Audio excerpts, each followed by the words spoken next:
Welcome back to Curious Potter. This one started as a small question in the back of my head and turned into the longest story I have ever put together, so settle in. More than 50 years before Harry Potter turned 11, a young wand maker made something he was ashamed of. His name was Garrick Ollivander. He was not yet 35, and he was already better at his craft than his father had been. On a cold night in 1938, he sat in the back room of the shop in Diagon Alley with 2 silver hairs laid across a square of black cloth. Both hairs had come from the same unicorn. He had taken them himself in a forest in the north, standing very still while the animal decided whether to trust him. 2 hairs from one creature. That was the problem, and that was the temptation. Every wand maker knows the rule. 1 wand, 1 core. Put 2 cores in a single piece of wood, and you get a wand that argues with itself. A wand that misfires, a wand that will one day hurt somebody. Ollivander knew the rule. He wanted to see what would happen anyway. He chose blackthorn for the wood. Blackthorn is a difficult wood. It does not warm to a wizard who has had an easy life. It bonds through hardship, and it bonds slowly. And once it has bonded, it does not let go. He worked until sunrise. When it was finished, the wand was pale and slightly crooked, 10.5 inches long, with a grain that ran in 2 directions at once. He held it out and waited for the small warm pull that tells a maker his work is alive. Nothing happened. He tried it on customers. It did nothing for any of them. Not sparks, not a flicker. It lay in a hand like a piece of firewood. Over the next 53 years, Ollivander offered that wand to more than 400 children, and 400 times the wand simply refused.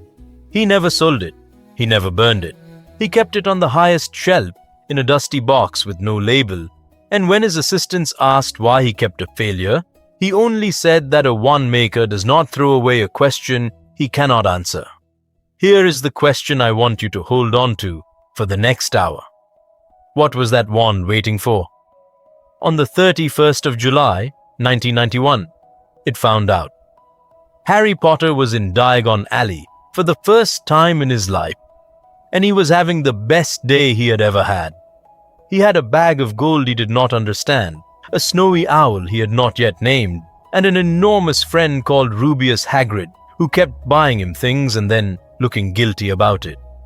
They had left the wand shop for last, because Hagrid said that was the part you were supposed to save, but when they pushed open the door of Ollivander's, the shop was not empty. There was a girl in there already. She had a great deal of brown hair, a jumper that was too warm for July, and 2 very nervous parents standing behind her, holding a shopping list in a plastic wallet. She had been in the shop for over an hour. There were 31 discarded wands on the counter in front of her, and she had a look on her face that Harry recognized straight away, because he had worn it himself in every school he had ever been to. It was the look of someone who has begun to suspect the mistake is them. It does happen, Ollivander was saying, gently. Rarely, but it happens. How rarely? Said the girl. Very rarely, Miss Granger. Hermione Granger was 11 years old that day, and she would not turn 12 until September. Nobody had told her yet that she was clever. She had found out from books, which is a lonelier way to find out. 6 weeks earlier, a woman in emerald robes had appeared in her parents' front room and explained that magic was real and that Hermione had a place at a school in Scotland. And since that afternoon, Hermione had read every book on the list twice. Because if she could not be sure of anything else, she could at least be sure of the reading. And now the wands would not have her. She turned round when the bell over the door rang, and she looked at Harry. And this is the important part. She did not know who he was. She had not got that far in her reading yet. She saw a small skinny boy in clothes that did not fit, holding an owl cage, and she gave him a tight little nod and went back to being humiliated. Ah, said Ollivander, and for one moment He looked genuinely torn, because 2 customers at once is a wand maker's nightmare. Mr. Potter, I have been expecting you. Give me a moment with Miss Granger, and I shall be entirely yours. He turned to the shelves. He reached, without really thinking, for a box he had reached for 400 times before, in the way a man scratches an old scar. He set it on the counter and opened it. "Blackthorn," he said, 10.5 inches. It will not work, but I have run out of clever ideas. Hermione picked it up, and at exactly the same moment, because he was curious and 11 and standing far too close, Harry put his hand out and touched the other end of it. I want to be honest with you about something before I go any further. In this universe, a wand chooses one wizard. That is the rule. It is the rule, Ollivander says out loud in the shop, and it is the rule everything else about wand lore is built on. So for this story, I am bending exactly one thing, and only one thing, and I'm going to name it right now, so you can hold me to it. In this timeline, a wand with 2 cores from a single creature can choose 2 people. It has happened once before in recorded history, in Bulgaria, in the 14th century. It is about to happen a second time. Everything else stays exactly as it is. Every other rule holds, and the price is going to be terrible.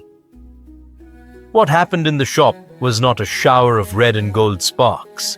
It was quieter than that, and much stranger.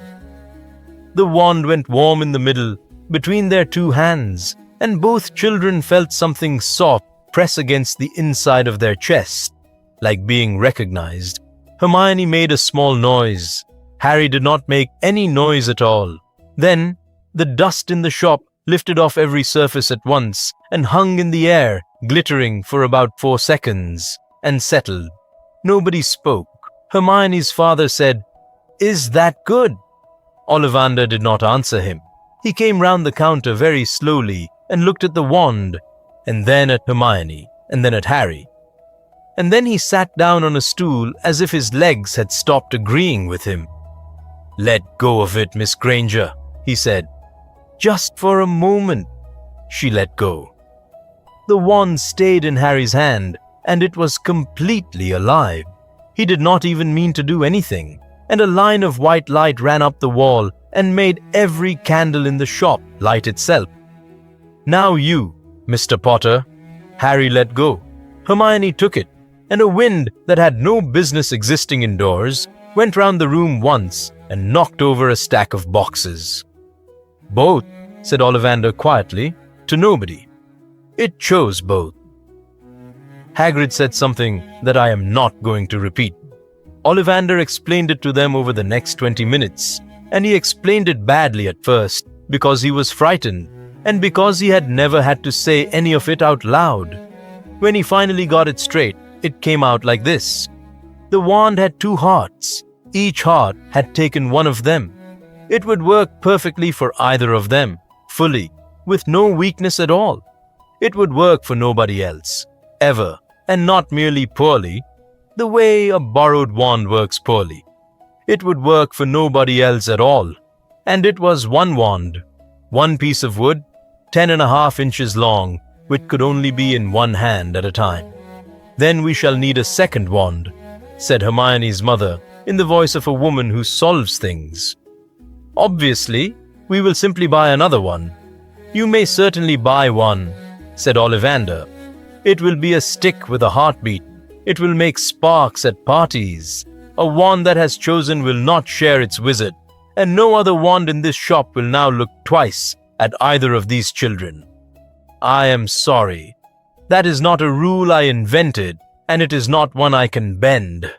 Then he did something that Harry only understood 7 years later.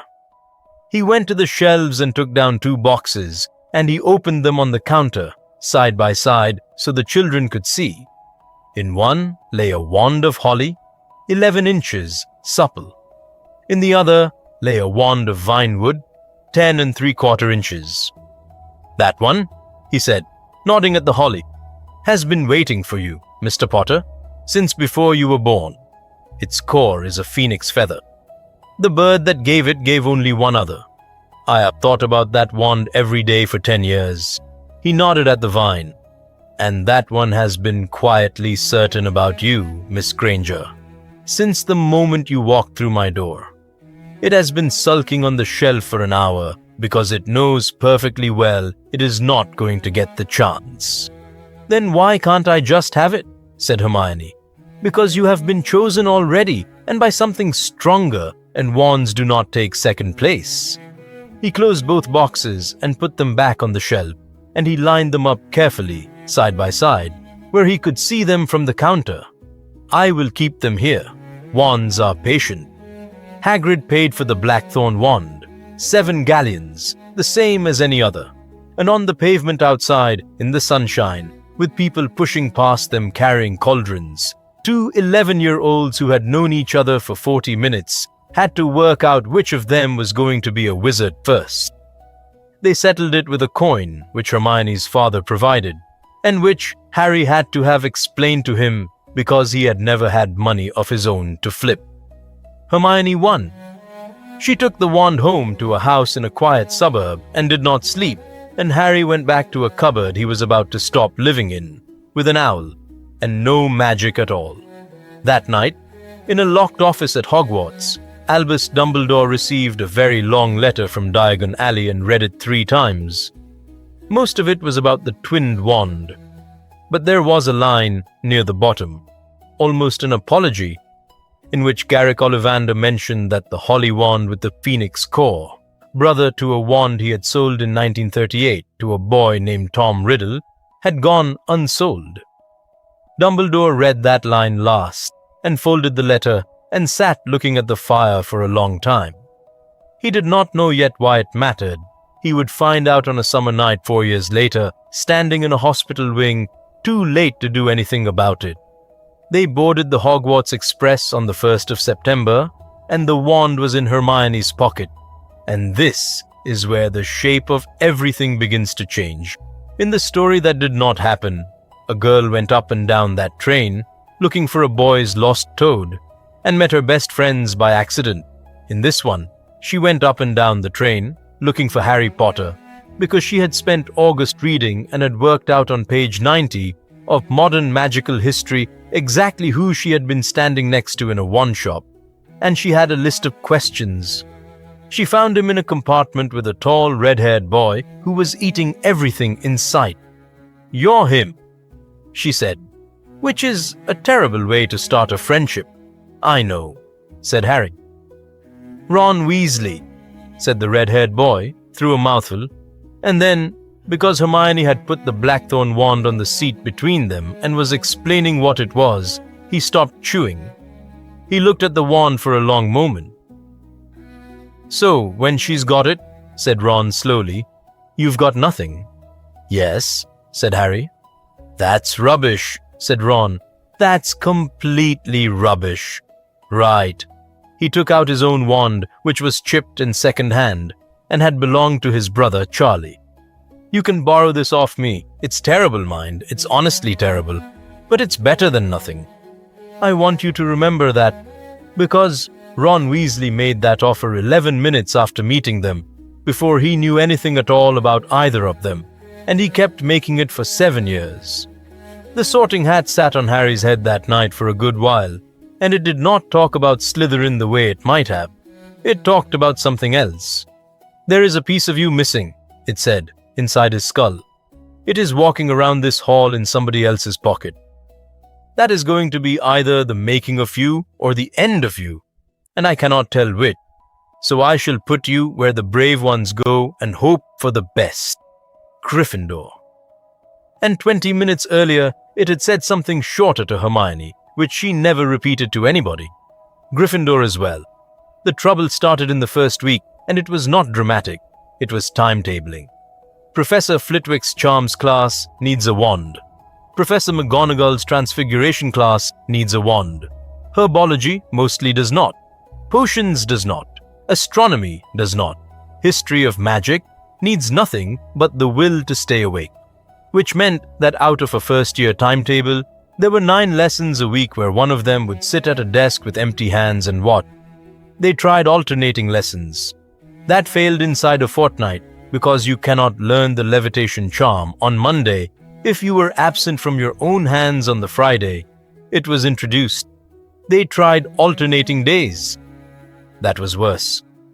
In the end, Professor McGonagall called them both into her office on a Tuesday evening and stood at the window with her back to them for nearly a minute before she spoke. "You will alternate by week," she said, "Sunday to Sunday. The week you do not hold it, you will attend every practical lesson regardless. You will take full notes, and you will be examined on the theory as though you had performed the spell yourself. It is not fair. I want you to understand that I know it is not fair. It is simply the least unfair arrangement that exists." "Professor," said Hermione, "what happens in the examinations?" McGonagall turned round. "I do not know," she said. "I have written to the ministry. They have written back to say they are considering it. That is what the ministry says when it hopes a problem will lead." There was one more thing, and they discovered it themselves, about 3 weeks in. When Hermione took the wand back from Harry on a Sunday, she could feel him in it, not thoughts. Nothing so useful as thoughts. It was more like putting on a coat somebody else has just taken off. The wand held the shape of the last person's week. If Harry had spent 7 days frightened, the wand came back tense in her hand, and she would find herself checking doorways. If she had spent 7 days furious about something, Harry would get it back and be short-tempered with Ron for 2 days, without knowing why. They did not tell anybody about that part for years. It felt too much like being read. By Halloween they had a system, and it nearly killed one of them. The last day of October 1991 was a Thursday, and it was Hermione's week. It had been a bad one. In charms that morning, she had corrected Ron Weasley's pronunciation of Wingardium Leviosa in front of the entire class, which was accurate and completely unbearable, and Ron had said something afterwards in the corridor about how it must be nice to be the clever one when the other one has to sit there with nothing. And Hermione had heard the part about Harry and not the part about herself, and she had gone to the girls' bathroom on the 2nd floor and stayed there. She was still there at 7:30 when a mountain troll 12 feet tall walked in and closed the door behind it. Harry and Ron got there 90 seconds later, and here is the difference. Harry Potter had no wand. He had absolutely nothing. He had the sum total of 2 months of theory notes and a pair of hands. So he did the only thing available to him, which was to make himself into a target. He shouted, he threw a tap handle, he ran along the row of sinks so the troll would swing at him instead of at the shape huddled under the basins. He got hit by falling stone. He would carry the scar on his left forearm for the rest of his life. And Ron Weasley, who had a chipped second-hand wand that was terrible, and who was 11, and who had been horrible to Hermione that morning and knew it, planted his feet in 6 inches of water and said the words correctly. The club came out of the troll's hand, rose 8 feet into the air, hung there, and dropped. When the teachers arrived, they found a troll on the floor, a boy bleeding on the sinks, a girl standing up with a wand she had not fired once, and Ron Weasley being quietly sick in the corner. Hermione tried to take the blame for all of it, and was so obviously lying that Professor McGonagall gave up halfway through. 5 points from Gryffindor for Hermione for lying. 5 points to Ron. And that is how it started. Not with 3 children becoming friends, with 2 children realizing that in any room where the wand was in the wrong pocket, Ron was the only one of them who could do anything at all. He never once said it out loud. That mattered later when he finally did. In June, they went down through the trapdoor, and the arrangement broke in the worst possible way. It was Harry's week. That was luck, nothing else, and it was probably good luck, but nobody felt lucky about it. Hermione went down that hole, knowing she would be useless from the moment anything went wrong, and she went anyway, which I would argue is a braver thing than going down armed. The devil's snare nearly finished them, because the plant does not care who is holding what. It was Hermione who knew the answer and Harry who had to cast it, and there was a horrible 3 seconds where she was shouting the incantation at him through a mouthful of vine, and he could not hear her. Ron got free by kicking. Then the flying keys, which needed a broom and not a wand, so Harry did that. Then the chessboard. Ron played the chessboard. Ron let himself be smashed off a horse by a stone queen so that his 2 friends could walk past him to the next room. He was unconscious on the floor with a cut over his eye when they left him, and Hermione did not want to go. And in the last chamber before the stone, the potion riddle gave them exactly what it gave in every version of this story. Enough for one person to go forward, enough for one to go back. Hermione worked it out in under a minute, the way she always did, and then she stopped and looked at the small bottle, and then at the wand in Harry's hand, and understood the whole thing at once. "You have to take it," she said. "Hermione, you have the wand. If I take it, I go through there with nothing and I die in about 6 seconds. She said it perfectly evenly. That was the frightening part. So you take it, and I go back and get Ron out, and you are on your own, and I cannot help you, and that is just what this is." Harry drank the potion, and then standing at the edge of the black fire, he did something he had not planned. He turned round and held the wand out to her. "Take it," he said, "just for a second. It comes back better after you've had it." She held it for 3 seconds and gave it back. It was warm the whole way down the corridor. Behind the fire was Professor Quirrell, and behind Professor Quirrell was something much older, and it wanted the stone, and it got a look at the wand instead. I want to be careful here, because this is the moment the villain of this story gets clever, and I do not want to rush it. Quirrell disarmed Harry almost immediately. He was a grown wizard, and Harry was 11. He picked the blackthorn wand up off the floor, and he turned it over, and he tried to use it, and nothing happened. He tried again, nothing. He put real force into it, the way you force a jammed lock, and the wand became so cold in his hand that he dropped it.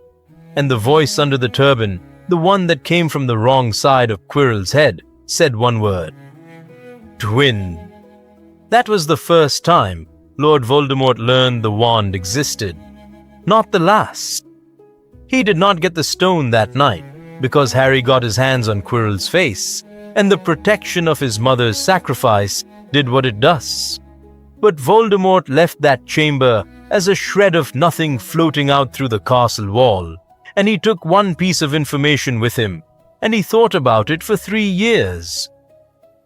Dumbledore visited the hospital wing and answered most of Harry's questions and dodged 2 of them, which was his habit. On the way out, he stopped in the doorway.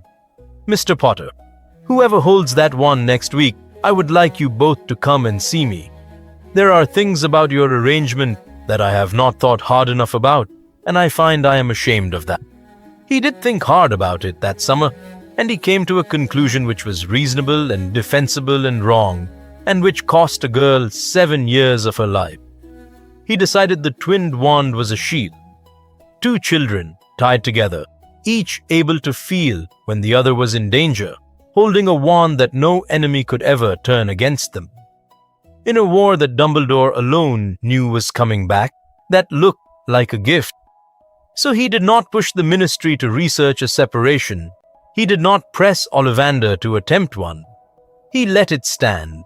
He told Hermione so himself 6 years later in the last conversation they ever had, and he apologized, and she did not entirely forgive him. The second year was the year Harry Potter spent 19 days without any magic at all. It started bad. Hermione had the wand for the summer by agreement. Because Harry's relatives had made it clear that no wand would be crossing their threshold. So Harry was at number 4, Privet Drive, entirely empty-handed, when a house elf called Dobby smashed a pudding in the dining room, and the ministry letter arrived the next morning, warning Harry Potter that he had performed a hover charm in a muggle dwelling. Harry wrote back. He explained, in careful handwriting, that he did not have a wand. had not had a wand since June, and could not have performed a hover charm if his life depended on it. The ministry replied with a second letter, repeating the first one. That is not a plot hole. That is how the trace works. It notices magic happening near an underage wizard. It has never once been able to tell you who cast it. Harry spent 3 weeks locked in a bedroom with bars on the window, being punished for a spell he could not physically have performed, until a flying car arrived at 1 a.m. At school, the whispering started. A voice in the walls, a cat hanging stiff from a bracket, a message written in something nobody wanted to touch. And then the attacks, one after another, and each time a body carried up to the hospital wing, frozen solid. In the middle of May, they took Hermione Granger up those stairs on a stretcher. She had worked it out. Of course she had. She had gone to the library with a mirror in one hand and the blackthorn wand in the other, and she had found the answer on a page she tore out, and she was walking round a corner when she saw a reflection she should not have seen. They put her on a bed. Madame Pomfrey straightened her out as best she could, and Professor McGonagall stood at the foot of the bed for a long time, looking at her right hand, which was closed into a fist around a wand, and which was as hard as marble. You cannot open a petrified hand. It is not asleep, it is stone. 2 teachers tried. Professor Flitwick, who is very good indeed, tried for 40 minutes and stopped because he was afraid of breaking her fingers. So Harry Potter went into his second year's ending with nothing. 19 days. 19 days of sitting in classes with his hands flat on the desk. 19 days of Ron shoving that chipped, sellotaped, hopeless wand at him in corridors, and Harry taking it and getting nothing out of it, because a borrowed wand is a bad instrument at the best of times, and Ron's had been snapped in a car crash. And on the last of those 19 days, a message appeared on a wall saying that a girl had been taken into the chamber itself, and her name was Ginny Weasley. They went to a bathroom with a snake carved on a tap. Gilderoy Lockhart came with them because they made him. Harry opened the entrance because he could speak the language, which requires no wand at all. And then the 3 of them slid down into the dark. And Lockhart grabbed Ron's broken wand and turned it on them, and it exploded, and half the tunnel came down, which left Ron on one side of a wall of rock with a useless teacher and a shattered wand, and Harry on the other side, alone, walking towards a 50-foot serpent and a memory of a boy who would become the most dangerous wizard in the world, with no wand. I love this part, honestly, because the answer to it is not a clever trick. The answer is that Harry Potter walked into the Chamber of Secrets with nothing but his hands, and what saved him was help. Fawkes came because Harry had been loyal to Dumbledore out loud. The sorting hat came because Fawkes carried it. The sword came out of the hat because the hat gives it to those who need it. The phoenix blinded the basilisk. Harry swung a sword he had never been taught to use, and he killed the diary with a fang, which is a thing you do with your arm and not with an incantation. Tom Riddle laughed at him for having no wand, right up until the end. Late that night in the hospital wing, the mandrake potion went round, and the petrified sat up, and a girl with a great deal of hair opened her hand for the first time in 19 days. She did not say hello. She looked at the wand lying in her palm and then at Harry, who was filthy and bleeding and holding a sword, and she picked the wand up and held it out to him. He took it, and 19 days of somebody else's silence came up his arm all at once. Third year was the year they got greedy and got away with it and paid for it later. It began in Professor McGonagall's office in August by letter. She had spent 2 years watching 2 students eat, receive half a magical education, and she had done something about it. She had gone to the Department of Mysteries and argued and been refused, and gone back and been refused again, and finally gone over the department's head to the Minister for Magic himself. The device that arrived in a small velvet bag on a chain was not intended for this. It was intended for scholars, but the rules said it could be issued to a student whose timetable was impossible, and Professor McGonagall had constructed a very careful sentence proving that Hermione Granger's timetable was, in the most literal sense available, impossible. A time turner, and with it, 3 rules, written out and signed. Inside the castle only, never more than 2 hours in a day, never seen by anybody. You know what she did with it? On the weeks she did not have the wand, she turned it, walked back 2 hours, and found herself in an empty classroom where a wand had been left in a specific drawer by a version of Harry who had agreed to the whole thing in advance and asked no questions about it. 2 hours of practice, alone, twice a day. Then the wand back in the drawer for herself to have never taken. It worked. That is the honest truth.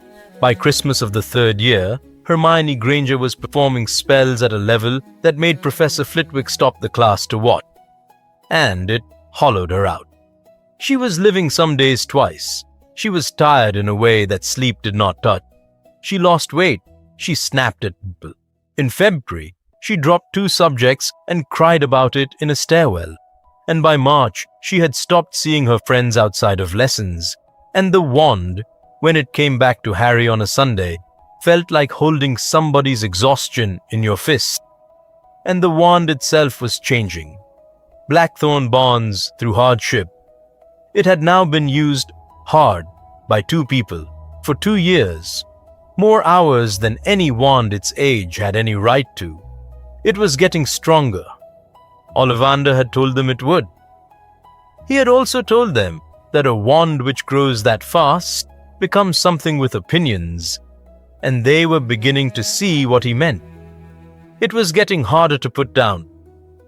That was the year the Dementors came to Hogwarts, and that is when the arrangement became a matter of life and death. Harry could not be near them. Everyone knows why. And the answer was the Patronus charm, which Professor Lupin agreed to teach him, and which is the single hardest piece of defensive magic most wizards ever attempt. You cannot learn it on alternate weeks. They talked about it for one evening. Then Hermione handed the wand over and said, "You have it until the end of the year," and went upstairs. She did not have it for 4 months. She had a time turner and no wand, which is an almost funny kind of cruelty.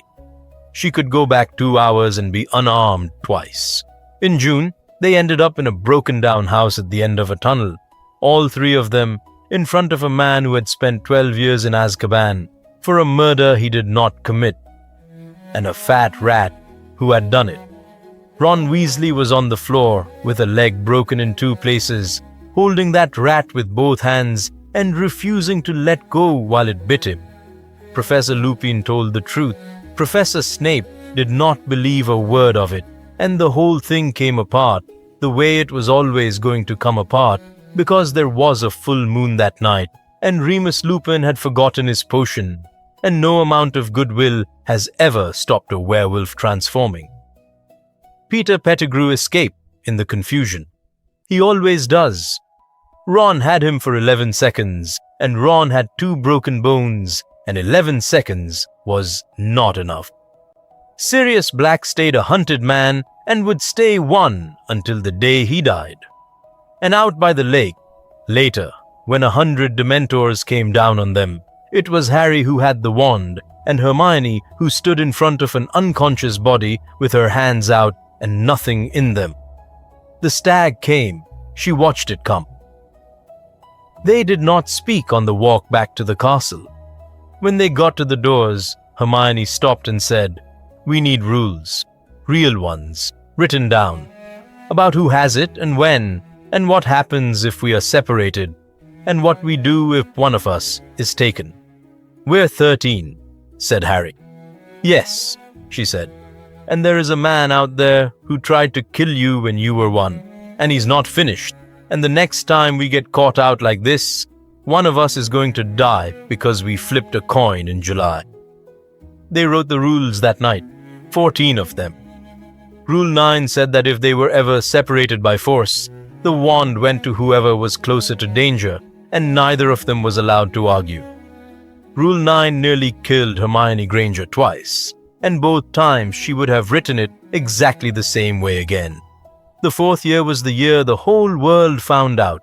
The Triwizard tournament came to Hogwarts, and a piece of enchanted parchment came out of a goblet with Harry Potter's name on it, and a 14-year-old boy was entered into a competition designed to injure adults. The arithmetic was immediate, and nobody had to say it out loud. 3 tasks. A dragon in November, the lake in February, a maze in June.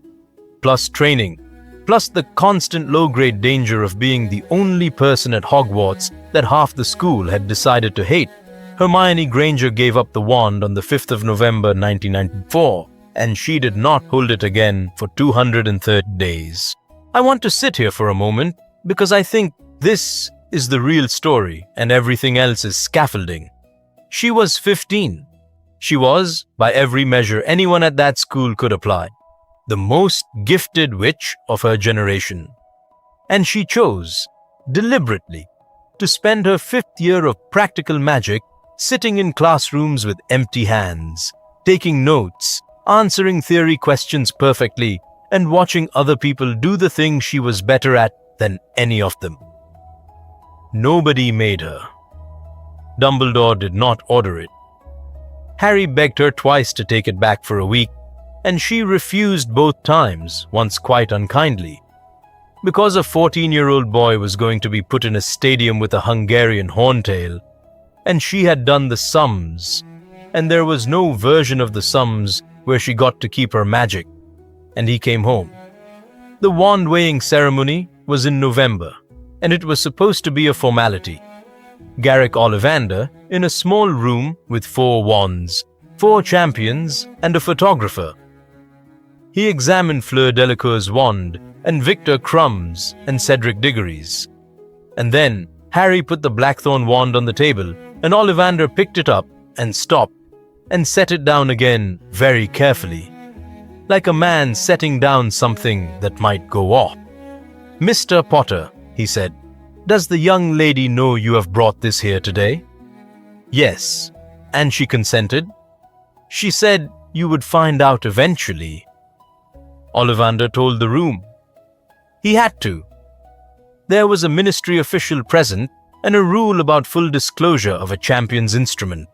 He told them about the 2 hairs and the 53 years on a shelf, and the 2 children in his shop in 1991, and a very fast quill wrote all of it down. It was on the front page of the Daily Prophet within 36 hours.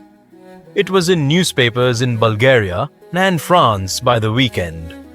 And in a ruined house in a village called Little Hangleton, a thing that was not quite alive, yet had the article read aloud to it twice by a small nervous man, and then made him read the last paragraph a 3rd time. Rita Skeeter did what Rita Skeeter does. 2 children, 1 wand, inseparable since the age of 11. She wrote it as a romance because that sells more papers than the truth. And the truth was so much stranger and sadder. Hermione received a great deal of unpleasant posts from strangers and stopped opening it after the first week. For the record, and because the story is worth telling properly, it was not that. It was never that. Ask either of them, and you would get the same answer in different words. It was closer to being handcuffed to somebody in a burning building. You learn everything about how they breathe. You do not necessarily choose them. Ron Weasley stopped speaking to Harry in November, and every account of that year gets his reasons wrong. It was not the tournament.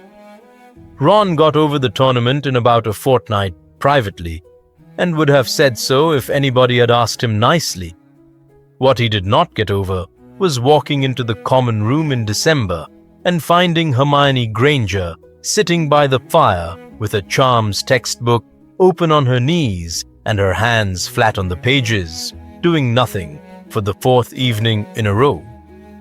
He said something to Harry in the dormitory that night that was completely unfair and about 80% true. He said that Harry had been taking half of her since they were 11 and had never once had to notice, because the person losing something is always the one who has to keep track of it. He said that If it had been him, he would have snapped that wand in half in Ollivander's shop and let them both start again from nothing. They did not speak for 6 weeks. Hermione refused to take a side and was furious with both of them, which is the correct response, and nobody ever thanks you for it. They made it up in February, at the bottom of a lake, when Ron Weasley was pulled out of the water half frozen and Harry Potter would not let go of his collar. And then it was the 24th of June, 1995, and there was a maze. You know what was waiting at the center.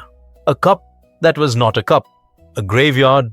A boy called Cedric Diggory, who was 17 years old and kind and did not need to be there, and a flat voice saying 2 words about the spare, and a green light, a cauldron, a cut hand, a bone, a piece of a servant, and a man walking out of the smoke with red eyes, alive again, 13 years after everybody stopped being afraid.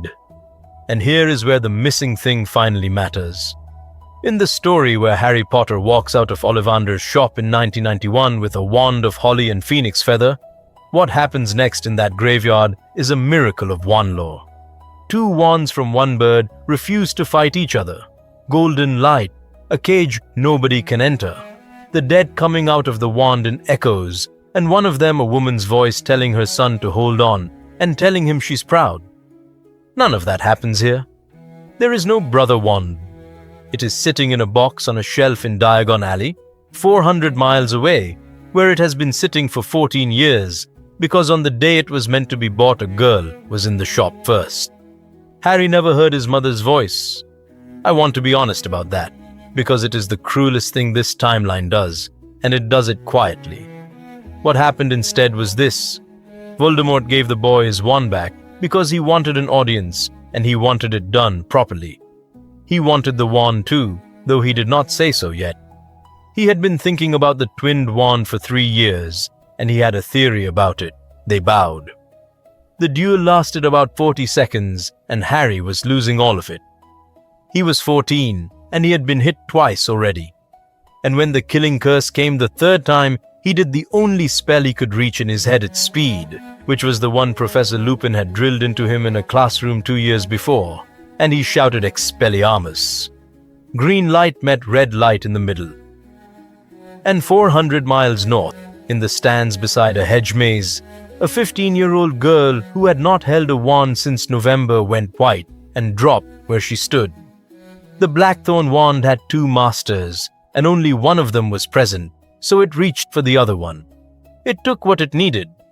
Hermione Granger felt it go through her like a wire pulled out of her chest, and Professor McGonagall got to her before she hit the grass, and she was unconscious for 2 hours and could not walk unaided for 11 days. But the wand held. It went white-hot in Harry's fist, and it held. And then the backlash threw Voldemort off his feet into a headstone. Harry ran.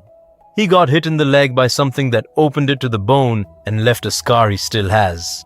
He reached Cedric, and he put his hand on him, and he called the cup to them, and the graveyard folded away. He came back onto the lawn at Hogwarts holding a dead boy in front of the entire school and screaming. Very late that night, Dumbledore came down to the hospital wing, where the 2 of them had been put in beds 4 feet apart, because the matron had tried putting them in separate rooms, and neither of them had slept. He sat between them, and he was old, and he told them the truth about the 2 phoenix feathers. All of it. What would have happened, what did not. Then he said, I have been telling myself for 4 years that your arrangement was a gift. Tonight, it cost Miss Granger 11 days of her legs, and it cost Mr. Potter something I cannot give back to him. I was wrong, and I was wrong in the way that is hardest to forgive, which is comfortably. Nobody said anything for a while. Sir, said Hermione eventually, he tried to take it, didn't he? Not to kill Harry, to take the wand. Yes, said Dumbledore. Then he knows now. That defeating one of us isn't enough. Yes, said Dumbledore. He does. And that is the night Hermione Granger, aged 15, Muggle-born, top of her year in every subject she was allowed to be, became a named target of Lord Voldemort. not for who her parents were, for what she was holding. The 5th year was the year they took it away. Dolores Umbridge arrived at Hogwarts in a pink cardigan with the full backing of a ministry that had decided the truth was inconvenient. And within a month, she had found the thing at that school which offended her most. Not Dumbledore, not the whispering, a magical instrument with 2 registered owners, which had never been assessed, licensed, catalogued, or approved by anybody. The educational decree took 11 days to draft and was posted on a Tuesday. Any magical instrument demonstrating irregular or dual allegiance was to be surrendered to the High Inquisitor for examination, pending a full review by the Department for the Regulation and Control of Magical Objects.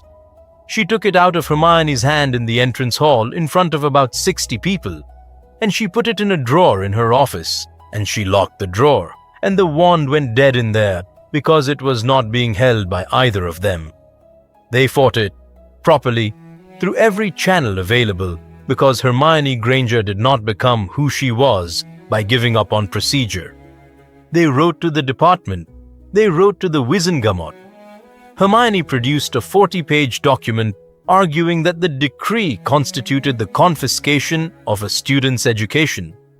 Amelia Bones read it. She wrote back a short, apologetic, completely useless letter saying the review was scheduled for the following September. The following September. 11 months, so they tried to steal it. This is the part of the year nobody tells properly. It was a good plan. Fred and George Weasley provided the distraction. Ginny Weasley kept the corridor. Ron watched the stairs.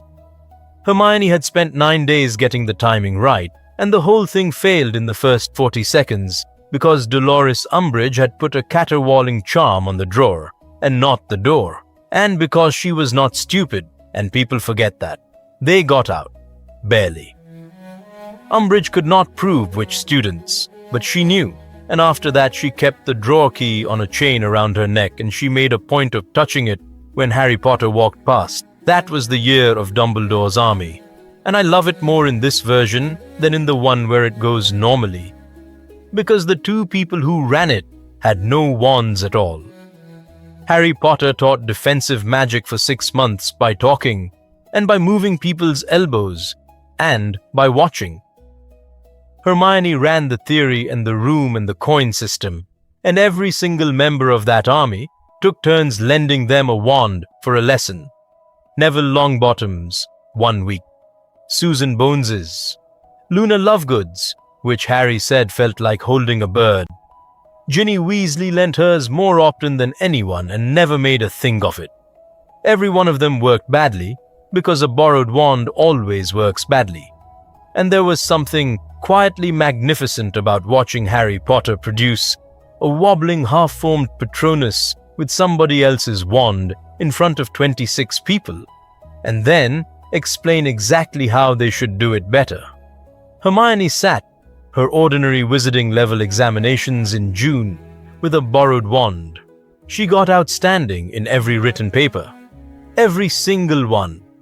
She got exceeds expectations in 4 practicals, and she cried about it in a way that Ron said afterwards frightened him more than the troll had. Professor McGonagall told her that a mark measures an afternoon and not a person, which was true, and did not help at all, and which Hermione quoted back to her students 20 years later when she meant it.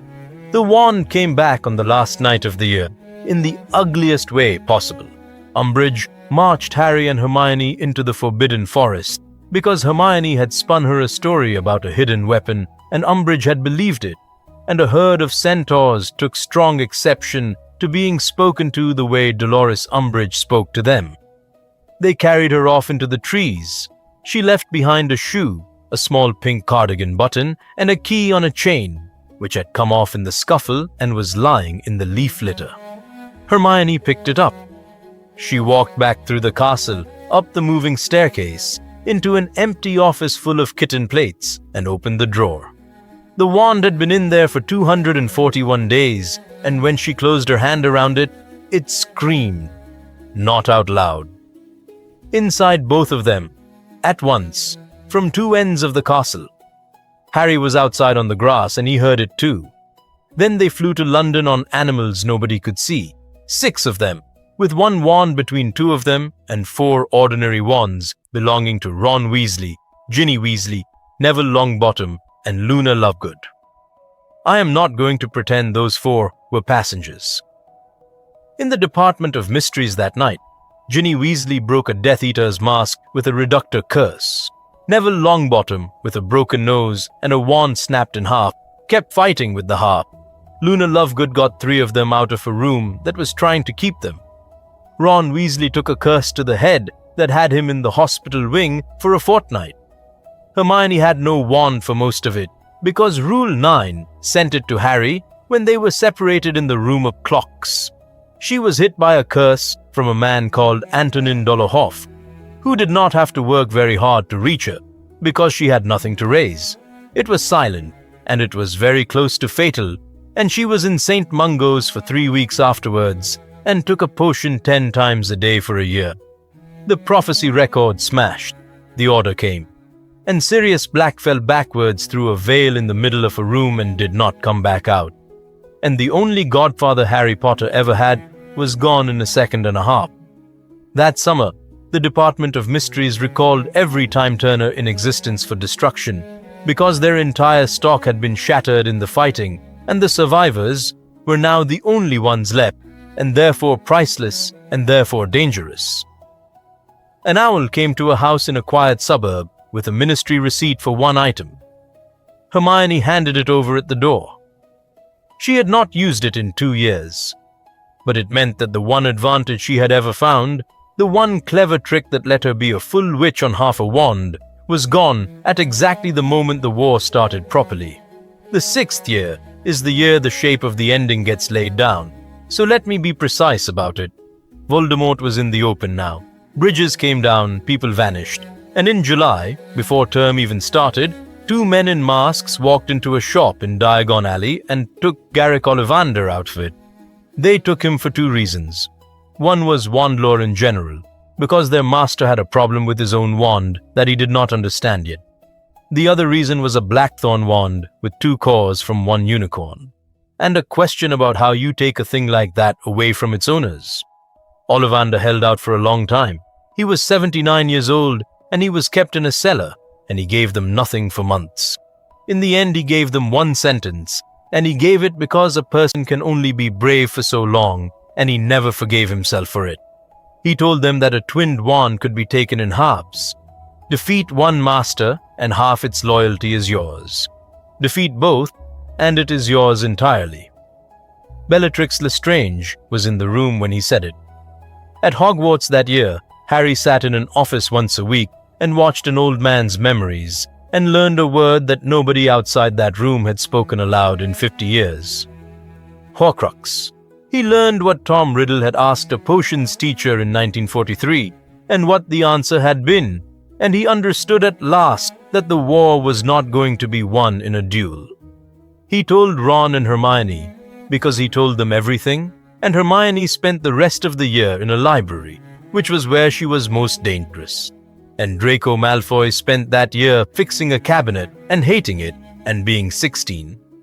On the 1st of June, 1997, Albus Dumbledore drank something terrible in a cave beside the sea and came back to a castle full of Death Eaters and stood at the top of the astronomy tower and was disarmed by a frightened boy who could not go through with the rest of it.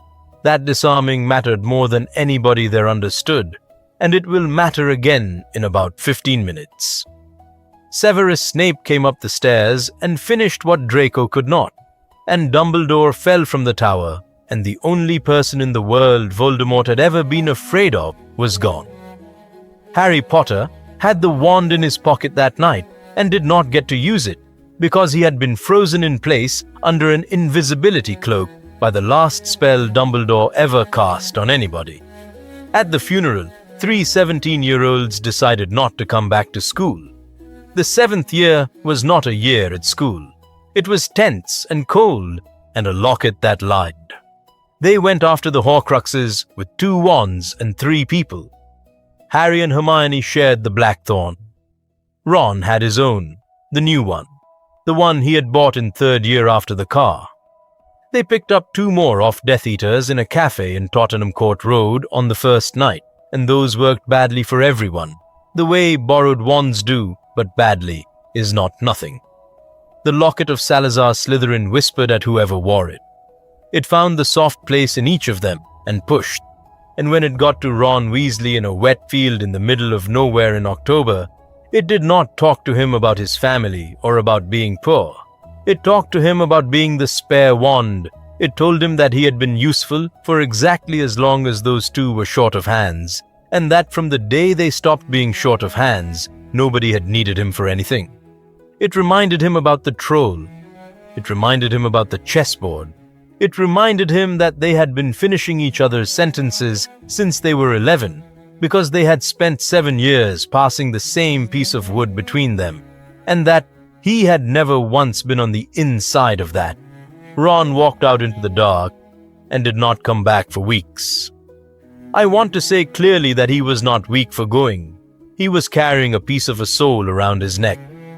And I want to say even more clearly that he came back in the middle of winter at the exact moment he was needed, because a light went on in his hand and he heard a voice say his name, and he walked into a frozen forest and pulled Harry Potter out from under the ice, and then destroyed the thing that had been whispering at him with a sword.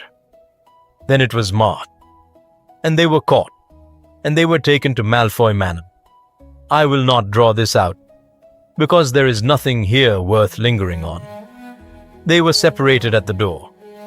Rule 9 sent the wand to Hermione, because she was the one they had recognized, and she was the one whose name Bellatrix Lestrange had been carrying around for 2 years.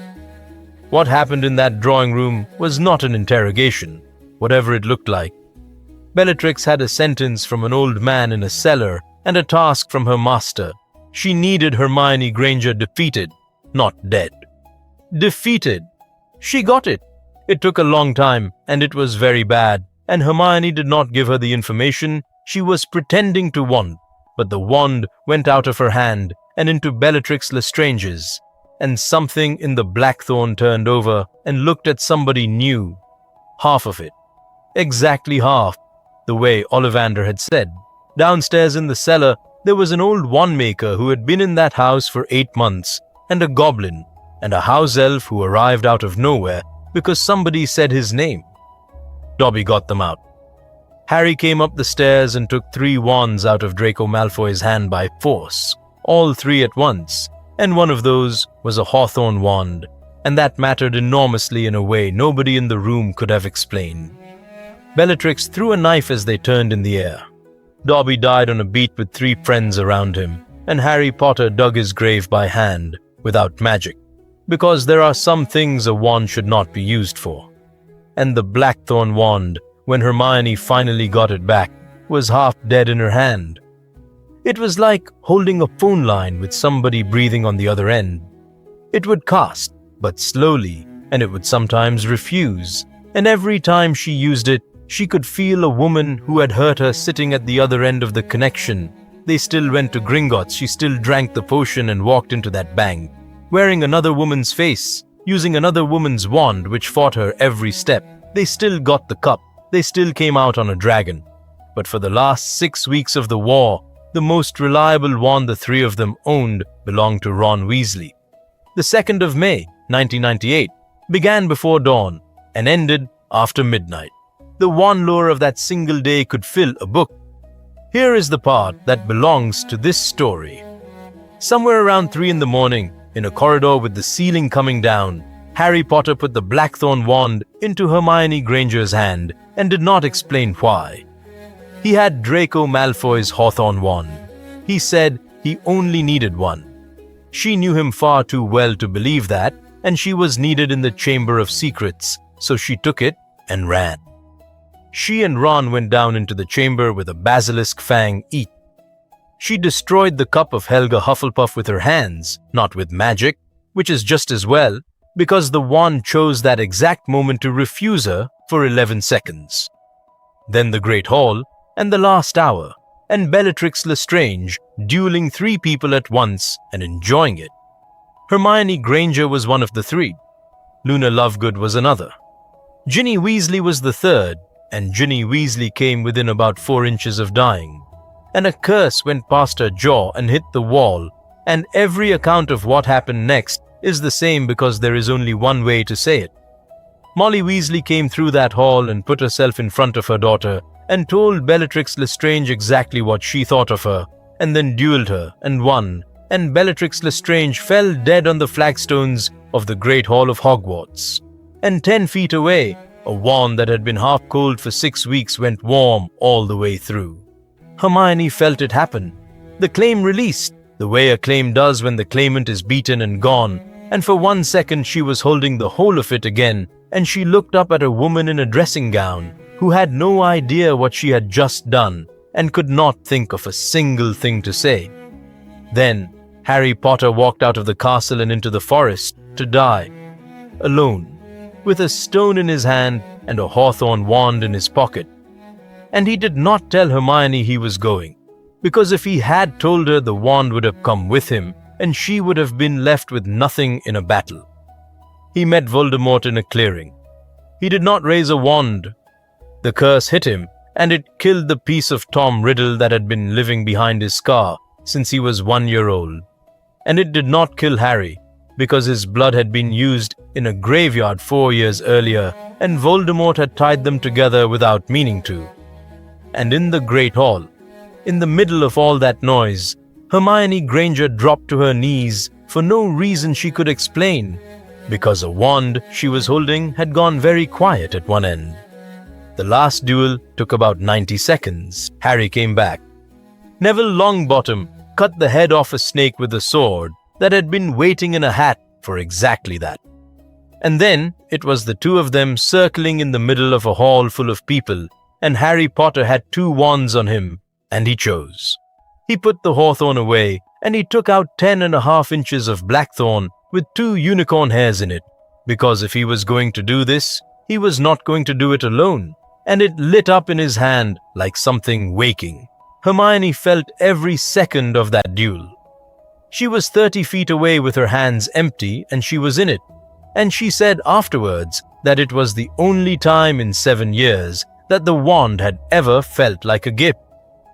Voldemort raised the Elder Wand, and it would not do it. It had never truly been his. It had belonged to Albus Dumbledore, and it had been won from him on a tower by a frightened boy called Draco Malfoy, and it had been won from Draco Malfoy in a drawing room by a boy who tore 3 wands out of his hand at once and never knew what he had done. The killing curse rebounded, and Tom Riddle died the way he had always most feared, which is to say ordinarily, and fell backwards on the floor and did not get up.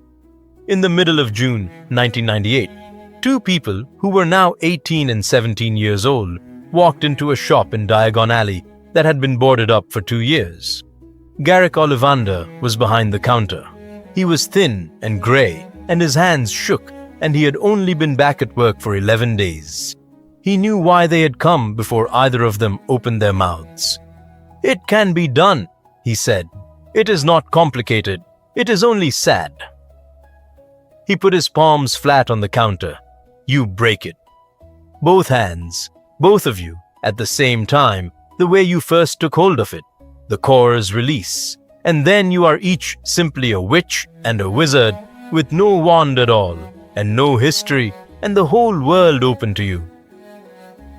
"And if we don't," said Harry, "then you carry it between you for 60 years, and you will neither of you ever be entirely alone again, and I could not tell you whether that is a blessing. I have thought about it every day since 1991, and I have not decided." They went out into the alley and walked up as far as the ice cream shop and back down again, and they talked about it for about 2 hours, and I am not going to tell you what they said because I do not think it belongs to us. Then they came back in and did it. Both hands on it at the same time, the way they had in 1991, when one of them was 11 and the other had been 11 for less than a day. It did not fight them. That was the part Hermione was not ready for. It broke cleanly, and the warmth went out of both of them at once, and for the first time in 7 years, Neither of them could feel the other at all. Hermione put her hand flat against the counter to stay upright.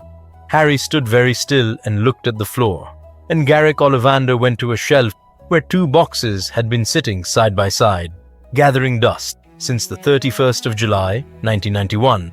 "I told you," he said. "Wands are patient. Holly, 11 inches with a phoenix feather. Vinewood, 10 3/4 inches with dragon heartstring." They chose fast, both of them, in under 4 seconds each, with sparks and light and the whole shop ringing, the way it is supposed to happen when you are 11 years old and everything is still in front of you. And here is the thing I keep turning over, and the reason this one stays with me. The wand that came to Harry Potter that afternoon was the brother of the wand that had killed his mother. It was the one that would have thrown up a cage of golden light in a graveyard when he was 14. It was the one that would have let him hear Lily Potter's voice for 4 seconds before he ran. It had been 400 miles away in a box the whole time, and it came to him at last on a June afternoon when he was 17, safe, with the war over and no longer needed saving. In the years that came afterwards, they both married, though not each other. Harry married Ginny Weasley. Hermione married Ron Weasley, which surprised precisely nobody who had watched him hold a rat with a broken leg or walk back into a frozen forest in the middle of winter. And in a drawer in a shop in Diagon Alley, an old man kept 2 pieces of broken blackthorn wrapped in black cloth. And when apprentices asked him what they were, he never gave the same answer twice. But the one he gave most often was this: "Every wand chooses a wizard." That one chose a friendship. It carried it for 7 years, and it did not put it down until it was finished. Thanks for staying with me on this one. It took a while to get right. If there is another version of this story you want me to chase down, the comments are where I find my next one.